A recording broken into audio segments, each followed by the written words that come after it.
اور مجھ کو اس دور کے انسان سے ڈر لگتا ہے، اور جس کی ہر بات میں پوشیدہ ہو نشتر کی چبھن. شاعر کا تخیل دیکھیے، نشتر کی چبھن، جس کی ہر بات میں پوشیدہ ہو نشتر کی چبھن، ایسے ہر صاحب احسان سے ڈر لگتا ہے. اس طرح کے احسان کرنے والوں سے خوف آتا ہے کہ اللہ بچا ان سے. کچھ لوگ اذیت دیتے ہیں، تکلیف دیتے ہیں، آزمائش میں ڈال دیتے ہیں. کسی کے گھر مہمان چلے گئے، آپ کو چند لمحوں کے لیے جانا ہے، تو آپ وہاں جا کر ایک بڑے زبردست قسم کے انجینئر کیوں بن گئے ہیں؟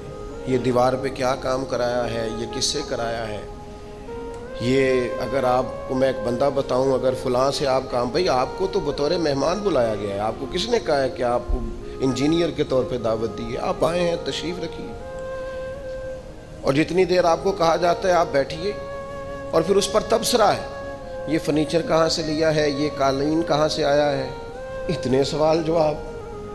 بعض دوست ایسے ہوتے ہیں جن سے کہنا پڑتا ہے کہ میرے بھائی آپ مہربانی کریں، ہم آپ کو نہ انجینئر سمجھتے ہیں نہ اچھا ڈیزائنر سمجھتے ہیں، ہم نے تو آپ کو ملنے کے لیے بلایا تھا، آپ آئیے اور جائیے. اور اتنے زیادہ تو مطلب وقت ہی نہیں ہے انسان کے پاس کہ وہ جائے اور اتنے زیادہ تبصرے کرے اور جا کے کسی کو تکلیف دے. پھر تفتیش کرنا، پوچھنا. اعلیٰ حضرت بریلوی رحمۃ اللہ لکھا حرام ہے یہ تفتیش کرنا کہ کسی کی کمائی حلال ہے کہ حرام ہے. آپ کیوں تفتیش کرتے ہیں؟ کس نے اجازت دی آپ کو جاسوسی کریں؟ آپ تکلیف دے رہے ہیں سامنے والے کو. کیا کرتے ہیں، کیا کماتے ہیں، کہاں سے؟ میرا رب ہے جس نے سب کے پردے رکھے ہوئے. اب کیوں ایسی حرکات کرتے ہیں جس کی بنیاد پر جناب کا ذریعہ آمدن کیا ہے؟ میرا ذریعہ آمدن یہ ہے کہ آپ دے جاتے ہیں تو میں کھا لیتا ہوں. آپ اپنا ذریعہ آمدن کی فکر کریں، آپ دوسروں پر کیوں اس قدر زیادہ بوجھ ڈالتے ہیں؟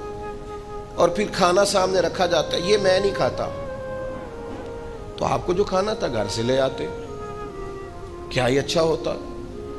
یہ میں ایک زمانہ ہو گیا جی میں نے یہ نہیں کبھی کھایا، تو کیا کھاتے ہیں آپ؟ مجھے سالوں بیت گئے ہیں سفر کرتے ہوئے، اور میرے ساتھ پوری جماعت نے سفر کیا ہے. ہفتوں میں گھر سے باہر رہا ہوں، کوئی ایک شخص نہیں، ایسا تو نہیں کہ ساری چیزیں طبیعت کو پسند ہوتی ہیں، لیکن کوئی ایک شخص نہیں بتا سکتا کہ کبھی میں نے کہا ہو یہ مجھے پسند نہیں، میں نے نہیں کھانا، لے جایا، یہ میری طبیعت نہیں. کیوں؟ میں ایک دفعہ اپنے حضرت صاحب کے ساتھ تھا، ایک جگہ پہ کھانا آیا تو میں نے گھر والوں سے کہا نمک دیجئے گا ذرا. تو صاحب فرمانے لگے بیٹا آپ نے وہ حدیث نہیں پڑھی کہ حضور نے فرمایا کھانا پسند نہ ہو تو چھوڑ دو لیکن عیب نہ نکالو.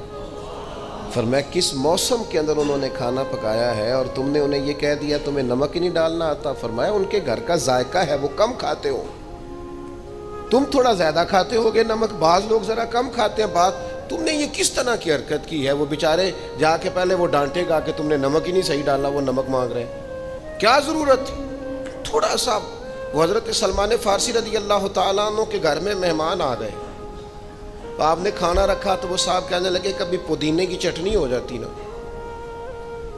تو اب ان کے پاس پیسے نہیں تھے، ان کا لوٹا تھا ان کے پاس، پیتل کا یا لوہے کا لگا کے گروی رکھا کسی کے ہاں جو وضو کے لیے رکھا ہوا تھا جناب سلمان فارسی نے. پھر وہ لوٹا گروی رکھ کے پیسے لائے، اس کا پودینہ خریدا اور لا کے مہمان کو دیا. تو مہمان کہنے لگا جی اللہ کا شکر ہے ہم قناعت پسند ہیں، جو مل جائے کھا لیتے ہیں.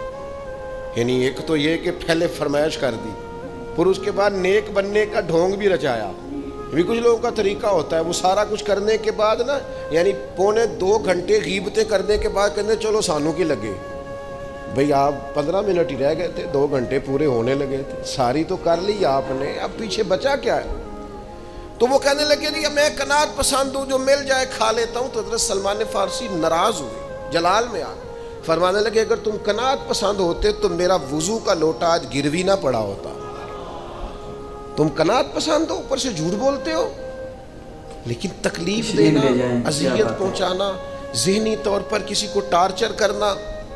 میری اب کبھی طبیعت خراب ہو جاتی ہے نا جی، تو چونکہ محبت کرنے والوں کی لسٹ لمبی ہے، طبیعت خراب ہو جاتی ہے تو میں بتاتا نہیں، کتنے دن خبر نہیں ہوتی. میری خواہش ہوتی ہے، پچھلے دنوں بھی ایک پورا دن ہاسپٹل میں گزارنا پڑا، میں نے بتایا نہیں، افواہ تھی کہ میری طبیعت خراب ہے، لوگوں نے پوچھ کر بیمار کر دیا. نئے سرے سے بتانا پڑتا ہے ہویا کی سی. اور پھر کچھ تو اتنے خاص محبت کرنے والے ہوتے ہیں کہ انہیں پوری ڈیٹیل چاہیے ہوتی ہے پس منظر سمیت. آپ حضور علیہ الصلوۃ والسلام نے فرمایا بہترین عیادت وہ ہے جو جلدی ہو. نہیں تھوڑی دیر کے لیے مریض کے پاس جائیں, یہ بہقی میں حدیث موجود ہے.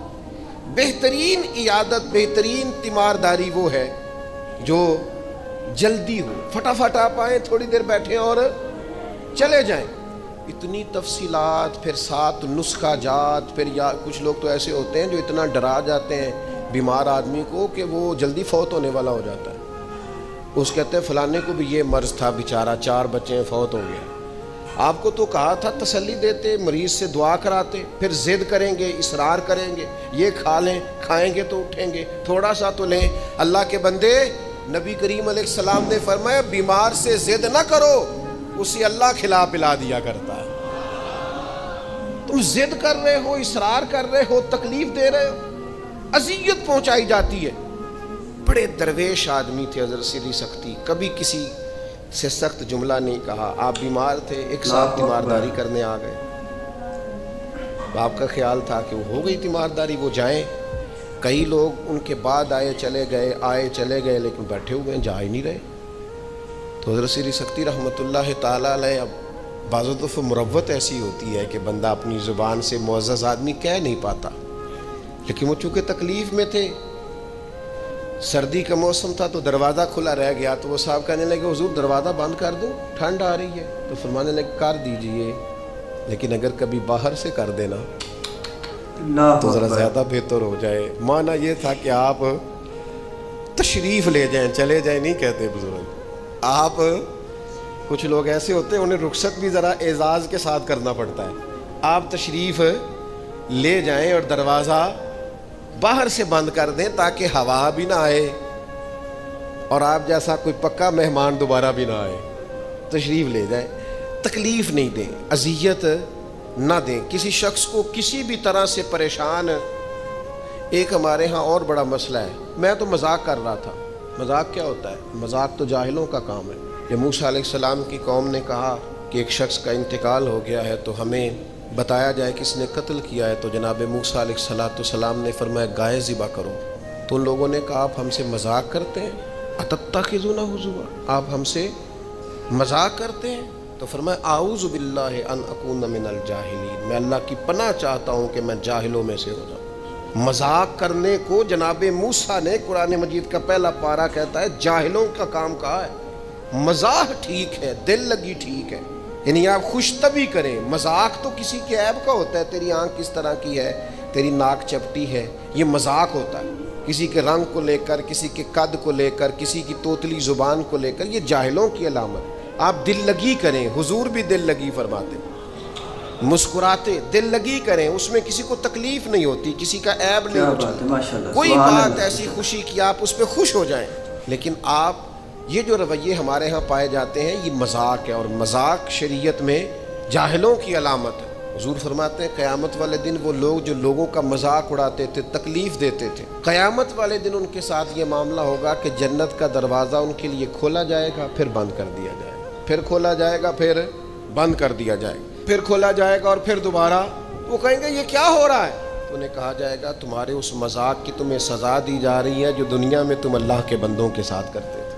تکلیف دیتے ہیں لوگ. یہ کچھ سال پہلے کی بات ہے, آپ کو پتہ ہے ہمارے ہاں کیپرل فول بھی منایا جاتا ہے, جھوٹ بولنے کا دن. ایک صاحب تھے بیچارے ہارٹ پیشنٹ, یہ پنجاب کا ہی واقعہ ہے. تو ان کو فون کر دیا کہ تمہارا بھائی ایکسیڈنٹ میں فوت ہو گیا, کسی نے مذاق کیا.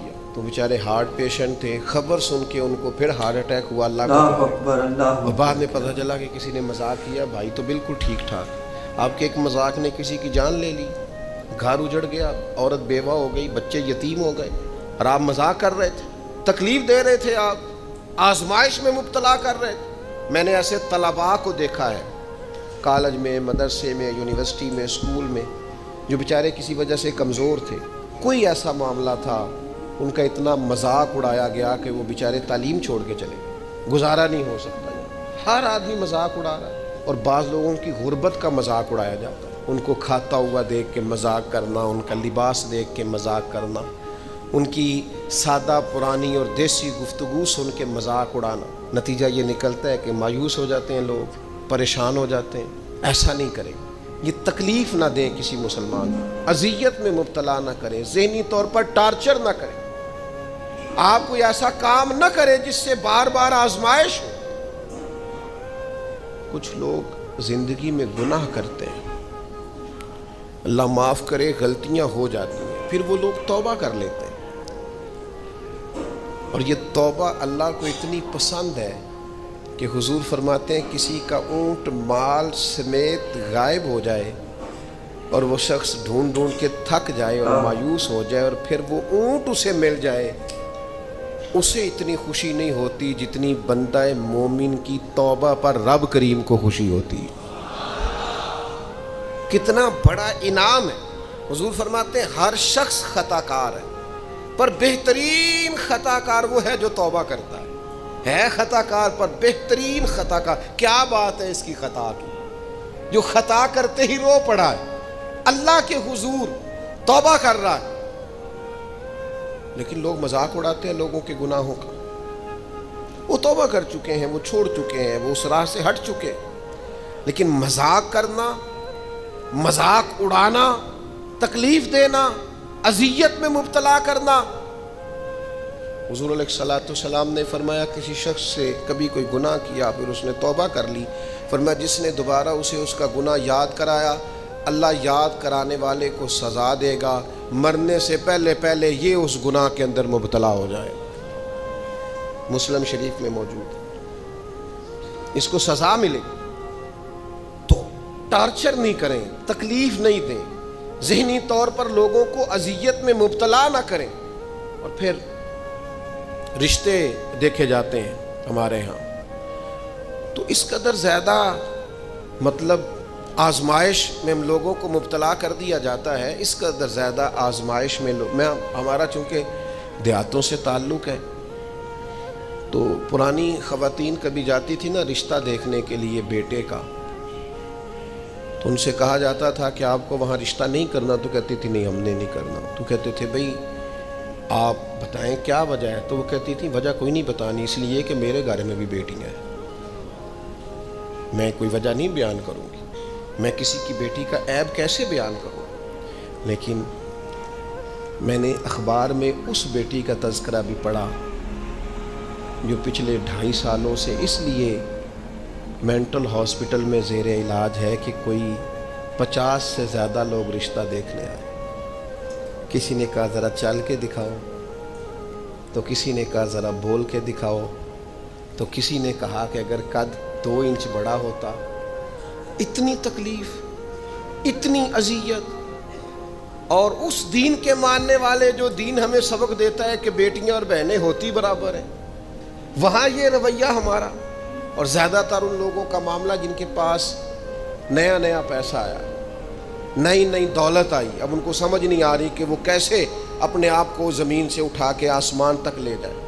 خدا کے بندو، اس طرح کی اذیت، اس طرح کی تکلیف، اس طرح کا لہجہ جس سے سامنے والا نفسیاتی بوجھ کے نیچے دب جائے، یہ بندہ مومن کی شان نہیں ہے۔ کبھی بھی ایسا نہ کریں، اجلی اجلی سونی سونی صاف ستھری بات کریں۔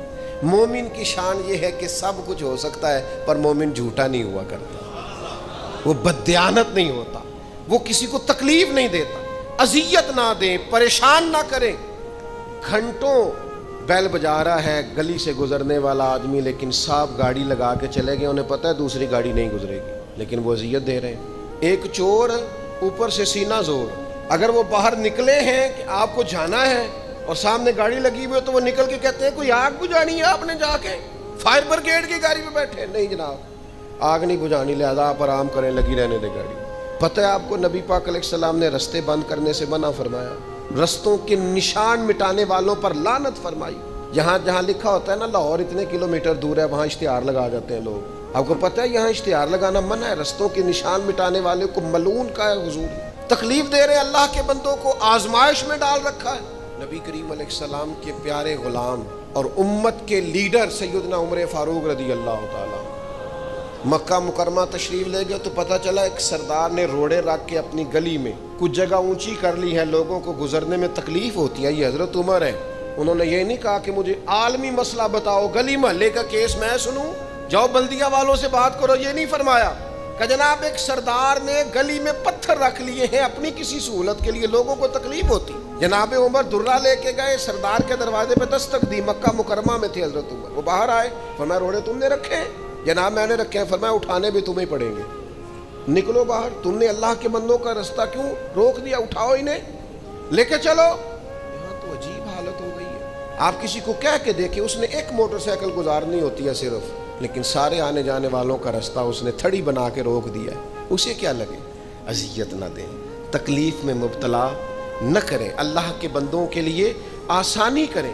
کوشش کریں ہمیشہ کہ اگر ہم کسی شخص کے ساتھ آسانی کر سکتے ہیں, سہولت دے سکتے ہیں تو اسے سہولت دیں. لیکن وہ ایسا عجیب معاملہ ہو گیا ہے آج کل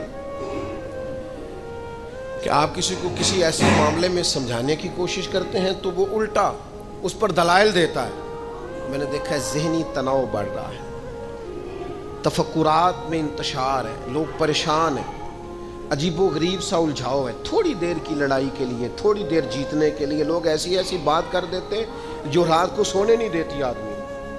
دیکھو حضور علیہ السلام نے فرمایا پہلوان تو وہ ہے جو غصے کے وقت اپنے آپ کو کنٹرول کرے, اپنے آپ کو کنٹرول کر لے. غصہ چڑھا ہوا ہو تو پہلوان ہے.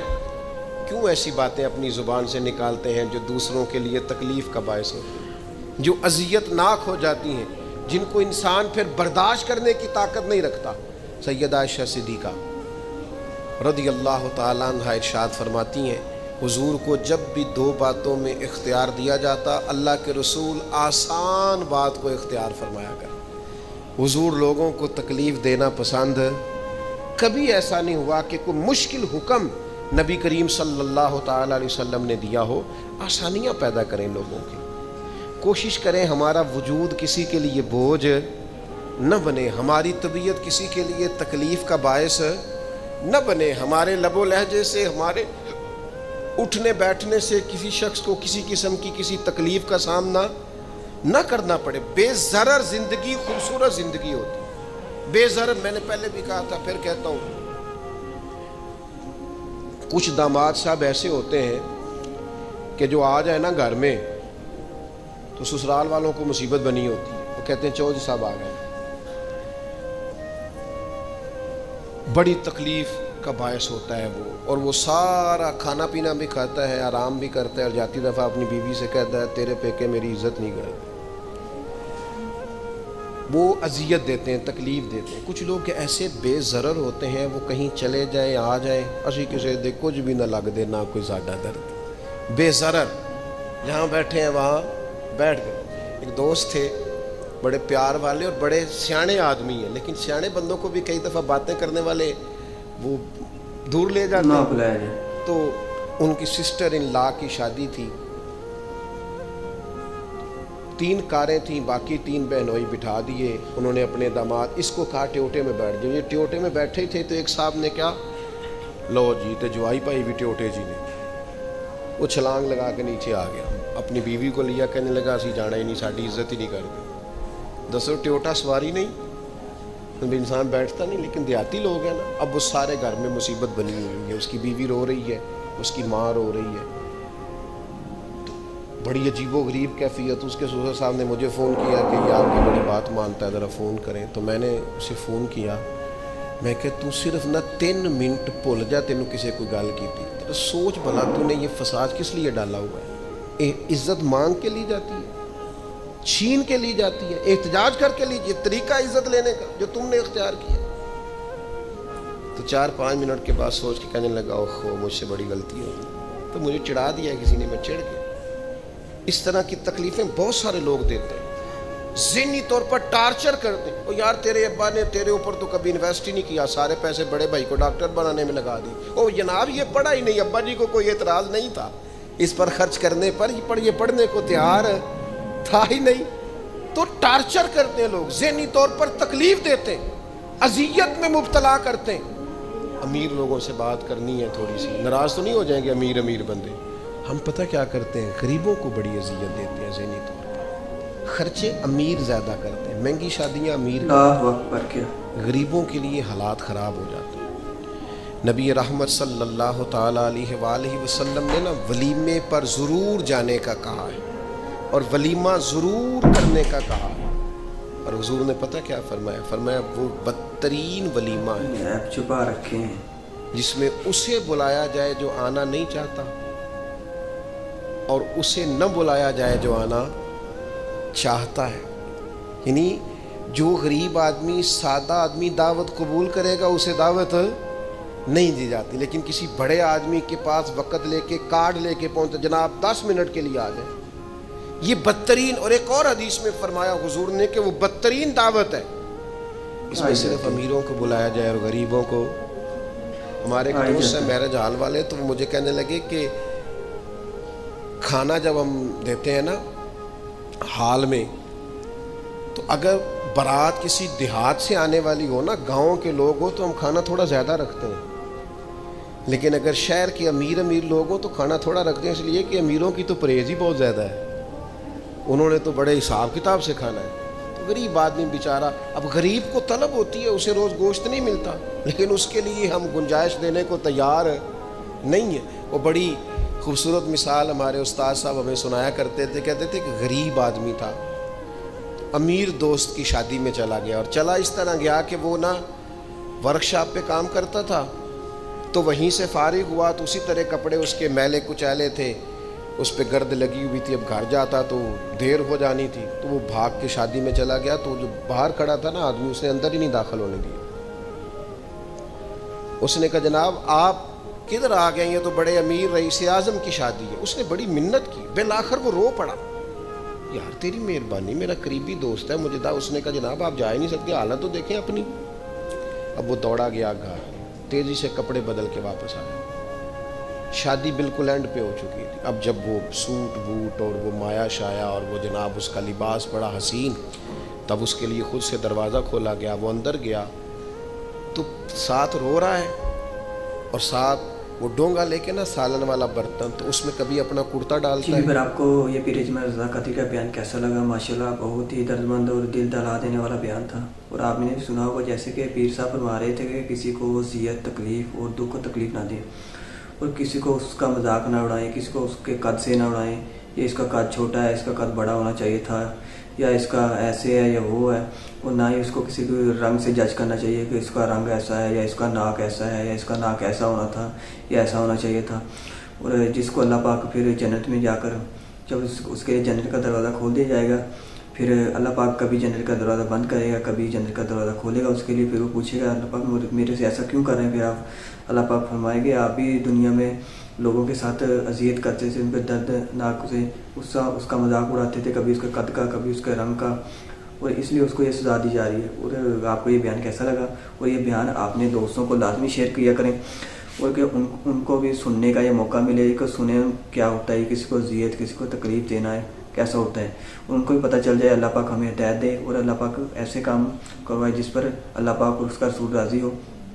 اور آپ کو ویڈیو اچھی لگی ہے تو میں ایسی ہی پیر اجمل رضا قادری کا جو ٹرینڈنگ بیان ہوتا ہے اس پر میں ویڈیو بناتا رہتا ہوں، اور اپنی رائے کمنٹ میں بتا دیا کرے کہ آپ کو ویڈیو کیسی لگتی ہے، اور اپنی یہ بھی رائے بتا دیا کرے کہ اگلی کون سی ویڈیو آپ کی ریئیکشن پر ریئیکشن ویڈیو بنائیں، اپنی حساب سے بتا دیا کرے آپ کس مولانا صاحب کو زیادہ پسند کرتے ہیں۔ اگر جو بھائی پیر اجمل رضا قادری کو پسند کرتا ہے تو وہ کمنٹ کے نیچے اپنی حاضری لازمی بتائے، اور اگلی ویڈیو ملتے ہیں دعاؤں میں، یاد رکھنا آپ کا ہوسٹ حمزہ علی۔ اللہ حافظ۔